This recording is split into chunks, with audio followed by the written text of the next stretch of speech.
Hello प्यारे बच्चों, जैसा आप जानते हैं कि आपका जो 16 मार्च को कक्षा 9वीं का गणित विषय का पेपर होने वाला है। और आप जानते हैं कि यूट्यूब पर जो पेपर वायरल हो रहा है, आपने देखा भी होगा। ये जो पेपर है 953 यहाँ पर दिखा गया है, यहाँ पर आप देख पा रहे होंगे, जो वायरल यूट्यूब पर बहुत ज़ोर से हो रहा है।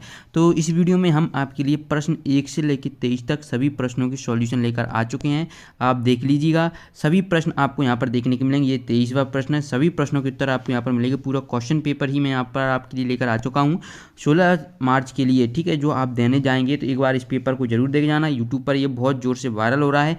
और वैसे मैंने आपको इससे पहले जो वीडियो प्रोवाइड कराई थी उसमें और इसमें सेम ही सेम है, कुछ अलग से नहीं आया है। अगर आप देखेंगे मेरी प्रीवियस वीडियोज, अगर नहीं देखी है तो लिंक डिस्क्रिप्शन बॉक्स में मिल जाएगी, वहाँ पर जाकर देख लीजिएगा। तो इस वीडियो में हम आपको कक्षा 9वीं का बेसिक गणित का जो वार्षिक पेपर का संभावित प्रश्न पत्र मान लीजिए, क्योंकि ये तो आपको तभी पता चलेगा जब आप 16 मार्च के पेपर में बैठेंगे कि यही आया है कि नहीं, क्योंकि ये यूट्यूब पर बहुत तेज़ी से वायरल हो रहा है। तो हमने सोचा कि आपको प्रश्न 1 से 23 तक सॉल्यूशन बता दें। लेकिन फिर भी अगर आपको विश्वास नहीं है तो आप कम से कम एक बार इस प्रश्न पत्र को देखकर जरूर जाइए, क्योंकि इससे आपको अच्छे मार्क्स देखने को मिल जाएंगे। यहाँ से आपको मैक्सिमम क्वेश्चन आपके बोर्ड परीक्षा जो 16 मार्च को पेपर होने वाला है उसमें आपको यहाँ से क्या डायरेक्टली क्वेश्चन देखने को मिलेंगे। तो जिन लोगों ने की बिल्कुल भी तैयारी नहीं है, कृपया करके वो इस क्वेश्चन पेपर को जरूर कर लें और आंसर मैं इस वीडियो में बताने वाला हूँ, ठीक है।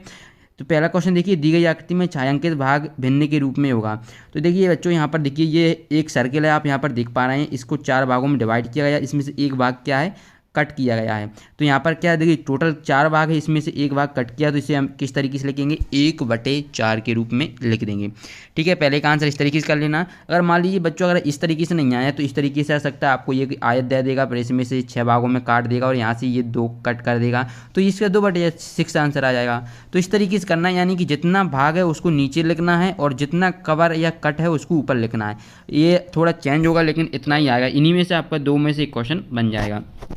इसके बाद देखिए नेक्स्ट, कि निम्नलिखित में से कौन सी संख्या अपरिमेय है। और ठीक है, तो आप जानते होंगे अपरिमेय संख्या क्या होती है और परिमेय संख्या क्या होती है।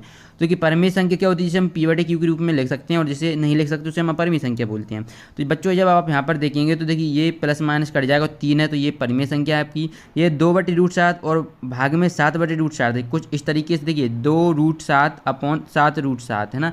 तो 7 से 7 कट जाएगा, तो ये भी p/q के रूप में हम लिख सकते हैं। यहाँ पर 1/√2 को हम p/q के रूप में नहीं लिख सकते, जबकि यहाँ पर ये माइनस प्लस क्या है तो ये 3 2 5 आएगा।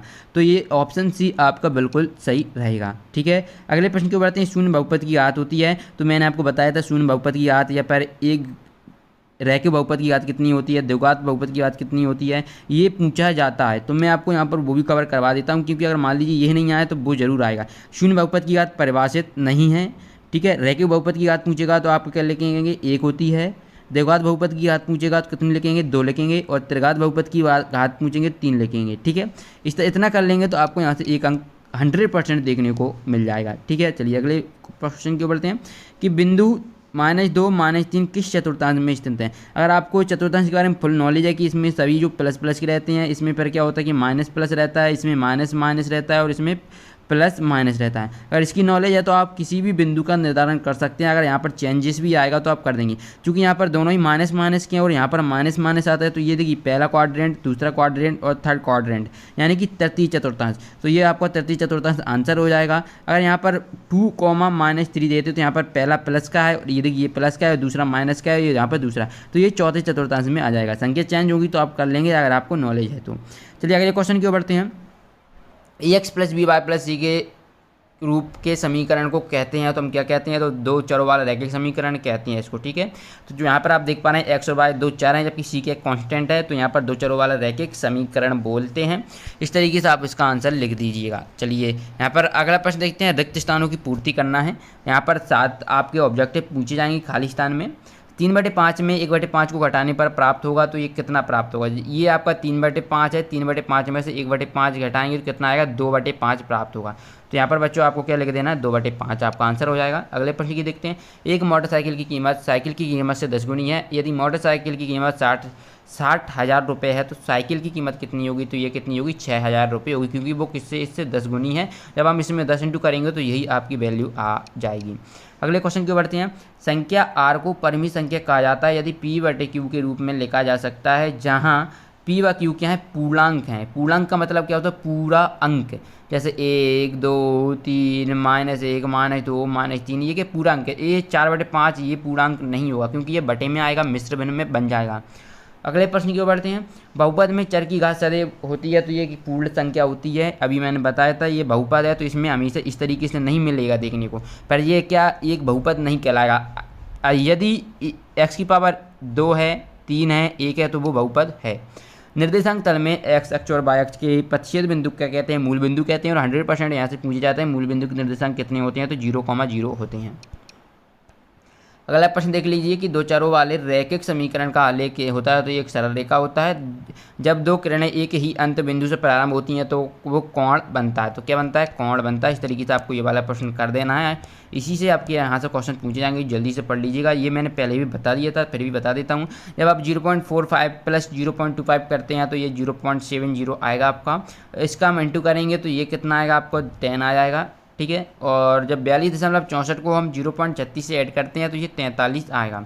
-18/25 तो ये माइनस की 0.72 आएगा। और जब 7 का -15 से, ये माइनस की 7 है, ठीक है। माइनस की 7 का माइनस के 15 से करेंगे तो 15 7 105 होता है, क्योंकि माइनस माइनस प्लस हो जाता है। फिर इसके 504 में हम 28 डिवाइड करेंगे तो ये माइनस के 28 आपका आंसर आएगा, क्योंकि माइनस है उसमें इसलिए, ठीक है। अगले क्वेश्चन की ओर बढ़ते हैं। प्रश्न 4, एक शब्द एक वाक्य में उत्तर देना है।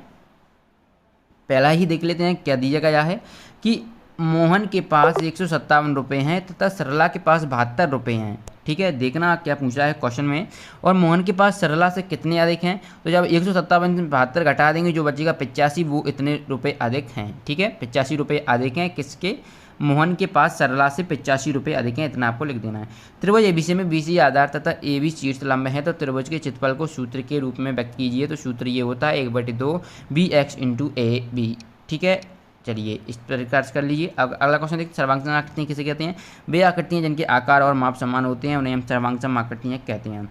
यदि एक चतुर्भुज की सम्मुख भुजाओं का प्रत्येक युग्म बराबर हो तो उसे क्या कहेंगे। अगर आप इसकी PDF डाउनलोड करना चाहते हैं तो मैं PDF की लिंक आपको डिस्क्रिप्शन बॉक्स में दे दूंगा, वहाँ पर जाकर देख लीजिए। या मैं आपको एक प्रोसेस बताऊंगा, अगर आप इसको फॉलो करते हैं तो आपको full question paper with solution मिल जाएगा। यहाँ पर देखिए अधिक कोण के माप की परास क्या होती है, तो ये 900 से 1800 के बीच होती है, ठीक है। अधिक कोण के माप की परास 90 डिग्री से 180 डिग्री के बीच होती है, ठीक है। ये अधिक कोण है, ओके। चलिए यदि दो वृत्त परस्पर दो बिंदुओं पर प्रच्छेद करें तो उनके केंद्र उभयनिष्ठ जीवा के लंब समद्विभाजक पर स्थित होता है अथवा नहीं, तो ये स्थित होता है। अगला प्रश्न देखते हैं। अगला है एक शंकु की ऊंचाई, एक तिर्यक ऊंचाई क्रमशः 12 सेंटीमीटर 13 सेंटीमीटर, इसके आधार की त्रिज्या क्या होगी, तो ये 5 सेंटीमीटर होगी। जब फॉर्मूला लगाएंगे तो ये 5 सेंटीमीटर आपकी आ जाएगी। चलिए प्रश्न क्रमांक 5 की ओर बढ़ते हैं। किसी घटना के घटने की प्रायिकता एक से अधिक नहीं हो सकती, तो ये बिल्कुल सही बात है, क्योंकि किसी घटना की प्रायिकता 0 और 1 के बीच ही रहती है, ठीक है। 1 भी हो जाती है लेकिन 1 से अधिक कभी भी नहीं होती है, ठीक है। तो यही बोला है तो इसलिए सत्य कर देंगे। अगला क्वेश्चन देखिए, अधिकतम बारंबारता बंटन वाले प्रेक्षण को बहुलक कहा जाता है, तो ये बिल्कुल सत्य है। अर्धगोले के पृष्ठीय क्षेत्रफल और संपूर्ण पृष्ठीय क्षेत्रफल में अनुपात 2:3 होता है। तो जब आप अर्धगोले का पृष्ठीय क्षेत्रफल निकालते हैं और संपूर्ण पृष्ठीय क्षेत्रफल निकालते हैं तो उसका अनुपात 2:3 होता है, ये आपको देख लेना है, तो ये बिल्कुल सत्य है। इसके बाद देखिए विषमबाहु त्रिभुज के क्षेत्रफल का सूत्र ये दिया गया है, तो ये ABC त्रिभुज की भुजाएं, तो ये असत्य होता है क्योंकि ये इसका अर्धपरिमाप नहीं है। अगला देखिए केंद्र को वृत्त पर किसी बिंदु से मिलाने वाले रेखाखंड वृत्त की त्रिज्या कहलाती हैं, तो ये बिल्कुल सत्य है। एक ही आधार या बराबर आधारों वाले एक ही समांतर रेखाओं के बीच स्थित त्रिभुज क्षेत्रफल में होते हैं, तो ये बराबर होते हैं, ये बिल्कुल सही बात है, इसलिए यहाँ पर आपको सत्य कर देना है, ठीक है। प्रश्न देख लीजिए, यहाँ पर प्रश्न क्रमांक 6 का उत्तर भी आपको देखने को मिलेगा। देखिए प्रश्न क्या दिया गया, आप यहाँ पर गौर से देखिएगा। ये आपको दिया है 5 + √7 ब्रैकेट फिर ब्रैकेट 3 + 2√2। जब आप इसको सॉल्व करेंगे तो देखिए 5 का हम जब 3 में इंटू करेंगे तो 15 आएगा, पर प्लस है तो प्लस इन लगाएंगे। जब 5 का हम पहले 2 में करेंगे तो ये 10√2 हो जाएगा, ओके। और जब हम इस, अब ये तो इतना हो गया, अब क्या करेंगे, ये प्लस है तो ये वाला प्लस लगाया। अब हम √7 का 3 में करेंगे तो क्या आएगा 3√7, ठीक है। प्लस ये आपका कितना हो जाएगा, देखिए जब आप इसका करेंगे तो ये 2√14 हो जाएगा, ठीक है। अगर आपको ये थोड़ा डाउटफुल, देखिए इसका हमने क्या किया, 5 × 15 और 5 दूनी 10 √2 आया। जब आप इसको ऐड करेंगे 10 × 3 = 13 2 15, यानी कि 15 + 15 सर ये ऐड नहीं होंगे क्योंकि इनमें ये सेम नहीं है, तो इसको हम इसी तरीके से लिख देंगे, तो यही आपका सरल रूप हो जाएगा। लेकिन इससे वाला ये सरल है, बिल्कुल सिंपल है। देखिए जब आप 64 है तो 64 को लिख सकते हैं 8 की पावर 2 इंटू 1/2, 2 से 2 कैंसिल होगा तो पहले का आंसर कितना आ जाएगा आपका 8 आ जाएगा। ठीक है, दूसरा देखिए हम 32 को लिख सकते हैं 2 की घात 5 और ये आपका है 2/5, तो ये 5 से 5 कट जाएगा तो इसका आंसर कितना आ जाएगा 4। 125 देखिए 125 को हम लिख सकते हैं 5 की घात 3 और 1/3 नहीं हो जाएगा, 3 से 3 कट जाएगा तो इसका आंसर कितना आएगा 5 आएगा। 64 है तो इसको हम लिख सकते हैं 2 की पावर 4 इंटू 3/4, तो 4 से 4 कटेगा, 2 की पावर 3 यानी 8। तो यहाँ पर इस पहले का आंसर 8, दूसरे का 4, तीसरे का 5 और चौथे का 8 आ रहा है। ये पूछे जाते हैं इसलिए इनको पढ़ लेना। ठीक है, चलिए अगले प्रश्न की ओर बढ़ते हैं। हर का परिमेयकरण करना है और 2√7 के बीच का परिमेय संख्या ज्ञात करना है। अब इन सभी प्रश्नों के उत्तर कहाँ पर मिलेंगे, पहले प्रश्न देख लीजिए। 8वां प्रश्न है, इसको गुणनखंड करना है हमें। आप चाहे जिस विधि का फॉलो कर सकते हैं, आप गुणनखंड विधि से कर लीजिएगा इसको। ठीक है, ये आपका क्वेश्चन है। मैं अभी आपको बता रहा हूँ आप इन क्वेश्चन के आंसर कहाँ से डाउनलोड कर पाएंगे। ठीक है, बिल्कुल फ्री में आपको आंसर डाउनलोड करेंगे, मैं प्रोसेस बताऊँगा। ठीक है, पहले क्वेश्चन देख लीजिए। ये 12 क्वेश्चन 13वां क्वेश्चन है ये आपका। ठीक है, 12 क्वेश्चन 13वां क्वेश्चन है, 14वां क्वेश्चन है, आप यहाँ पर देख पा रहे होंगे। ये आपका नेक्स्ट क्वेश्चन है, ये 15वां क्वेश्चन है। ठीक है, सभी क्वेश्चन देख लीजिएगा एक बार जरूर, पेपर में जाने से पहले आप इन क्वेश्चन को जरूर पढ़ जाएँ। ये वेरी वेरी इंपॉर्टेंट आपके लिए हो सकते हैं। जो आपका यूट्यूब पर ये वायरल पेपर हो रहा है, मैं इसका सॉल्यूशन लेकर आ चुका हूँ यहाँ पर। चलिए मैं आपको PDF बताता हूँ कि आप कहाँ से इसकी PDF डाउनलोड कर पाएंगे।